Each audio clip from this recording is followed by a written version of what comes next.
Instagram, YouTube and Facebook సపరేట్గా. మనకి digital మీడియాలో రకరకాల యూట్యూబ్ ఛానల్స్లో కూడా పెయిడ్ ఇంటర్వ్యూస్ కూడా చేయించుకోవచ్చు. సో సొంతంగా వీళ్ళు బిల్డ్ చేసుకోవటానికి అట్లా వెళ్ళి పెయిడ్ ఇంటర్వ్యూస్ చేయించుకోవడానికి మధ్యలో ఉండే తేడా ఏంటి? సో ఇది వెరీ రైట్ క్వశ్చన్ అండి. ఇది చాలామంది తెలియక మోసపోతున్నారు. ఏంటంటే చాలా యూట్యూబ్ ఛానల్స్ల వాళ్ళు పిలిపించి ఇంటర్వ్యూలు చేసేసి డబ్బులు తీసుకుంటున్నది మనం చూస్తున్నాం. బేసికల్గా this is a wrong strategy from my point of view.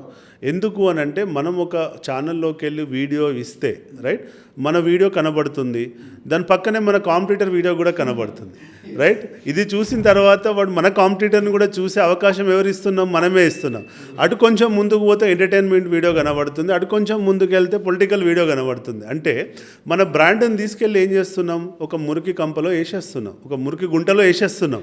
అంతే కదా, రియల్గా చెప్పాలంటే ఒక trash, we're putting our brand in to trash అంట నేనైతే.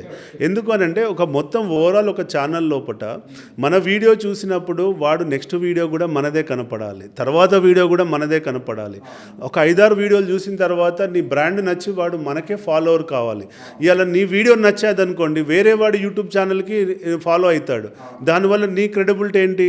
రేపు నీ డిజిటల్ వాల్యుయేషన్ చూసుకునేటప్పుడు నువ్వు వెళ్ళి నా వీడియోలు 100 వీడియోలు ఆ ఛానల్లో ఉన్నాయి, నాకు ఇంత వ్యూవర్షిప్ ఉంది అని అంటే వాళ్ళు ఏమంటారు? నీ సబ్స్క్రిప్షన్ ఏందని అడుగుతారు. నీ సబ్స్క్రిప్షన్ ఏంటి? నీకు ఉన్నటువంటి సబ్స్క్రిప్షన్ బట్టి నీకు వాల్యుయేషన్ చేస్తాం.